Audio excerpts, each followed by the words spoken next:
having a chance to come, by the way. I wanted the rest of us to just be here on their behalf, all right? On their behalf. But because they are coming, let them come. We will try to give home to our fallen colleague before we begin our exam, right?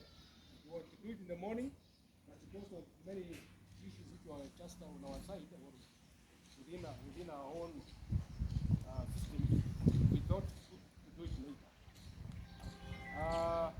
So I just want us to have 1 minute of silence. As you remember, our fallen colleague. So normally we look down.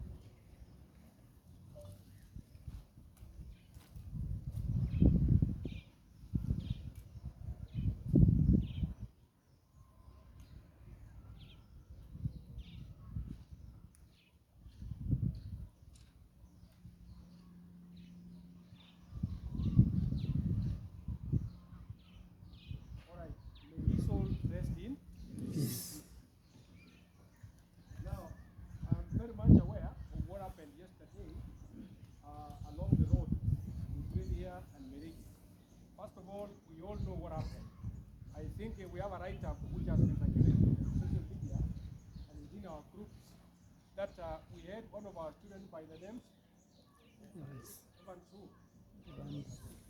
All right.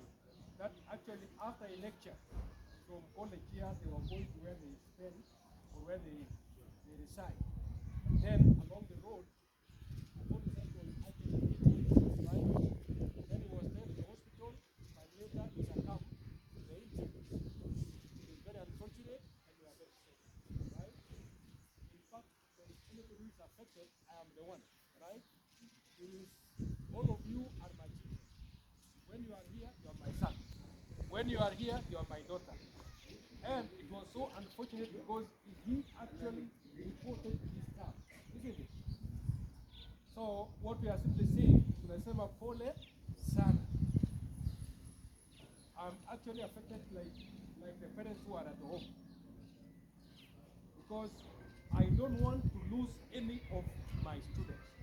And let me tell you, I always talk when I talk. I tell people and even students, once you get admitted,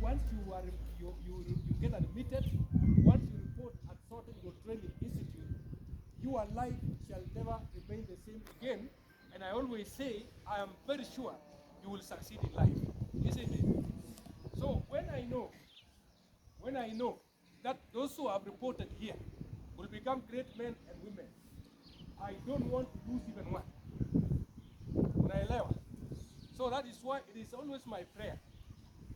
It is our prayer as lecturers in this college that once we admit a student here, he clears the course and he goes out.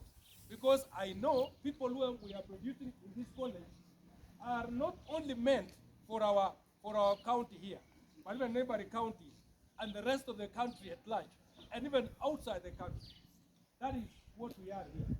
And we know, we always say, this is where God lives, isn't it? So we want, when people come around here, regardless of the grade that you obtained in high school or even in class 8, what we always know is that God is going to work on you. And you are going to become a better man, a better woman, and a great man, not only in this country, but elsewhere in the world.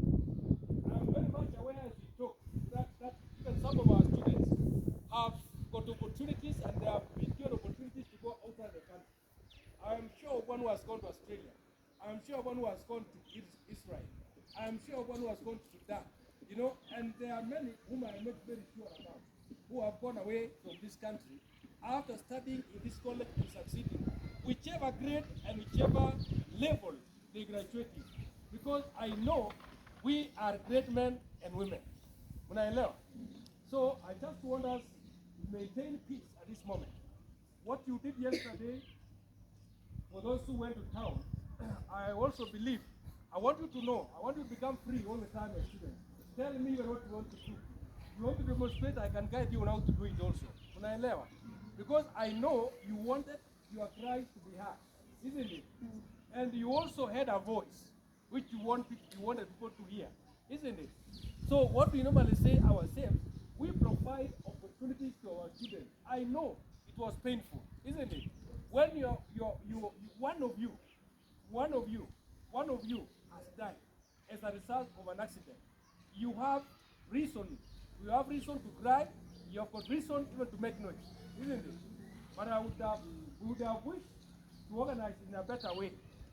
You know, I have always said that there is no problem in demonstrating, isn't it? But what we don't want is a situation where some fellas who have been praying for us, not to succeed. When they hear we want to demonstrate, they want to come and join us because we don't know we don't know your friend. I mean, we don't know those who are in third year or second year when you are in first year, isn't it? So someone just come from the village who has always prayed so hard that we may not succeed as a college and comes and join us. And if he can come to a place like here, you will find him, he's the one to throw stones. So we can do it in a better way because we want our voices to be heard, all right? And we can walk without necessarily destroying anything. We can walk all the way from Kejayat, we walk all the way to town. And then from town here we talk, all right? We talk, let the community, let also the whole country get to know we have a problem. Let me tell you, we have discussed with relevant stakeholders on the issue of construction of walkways between town and Molem because we want our students to be safe. So we have discussed already. For those who have been here for a while, when Natembeya, who is right now the governor of Trans Nzoia, who was the RC, he came to our college here, we discussed about that issue. Well, after discussing, there was a discussion again with those who are constructing this tarmac road. And they agreed that once they are through with the construction, they will come and construct other auxiliary constructions like the bus stands and also putting some culverts in some entries or exits. And also among those items to have been done was also constructing the walkway between Meriki Town and Modlem. That one we discussed, all right? There could be challenges only with the issue of construction going on, but let me assure you as my students that we have discussed and we agreed, and they will come and do it. Not only them, even the county government we have also discussed, because I know, once we are through with our lectures, we can walk along the road. Sometimes you are making calls, you may not see a motorcycle or even a car. So let me tell you, we are very much concerned and we have discussed with the relevant authorities and the walkway is going to be constructed, right? But all the same, whatever happened yesterday, okay, some were calling me and telling me some of our shops have been broken into. Then I was telling them those are not my students, all right? And some were also telling me that some things were done somewhere. I was telling them those are not my students. Because my students, we talk and we discuss and we agree, all right? Should there be any issue, we know our target, all right? We don't simply go aimlessly. But what we are simply saying is, it is not a good idea to break anybody's shop, isn't it? We are not thieves. Everybody should know we are not thieves. We are not, all right? We are not, all right? We are not thieves. So we don't break into anybody's shop. Neither should we destroy any life at all.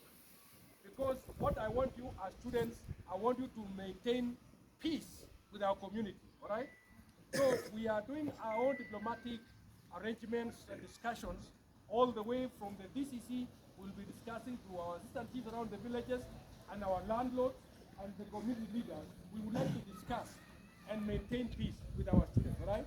Can you imagine a situation when we have a problem, and when we have a problem, and then what happens in the village? They can break into our rooms, isn't it? And steal our items. We don't want such a situation. So we want to maintain peace with our community, and we take care of our students as well, isn't it? So let me wish you well as we begin our examination. Your cry, your voice has been heard, all right? Now, yaliyopita yagange yaliyomo na yajayo.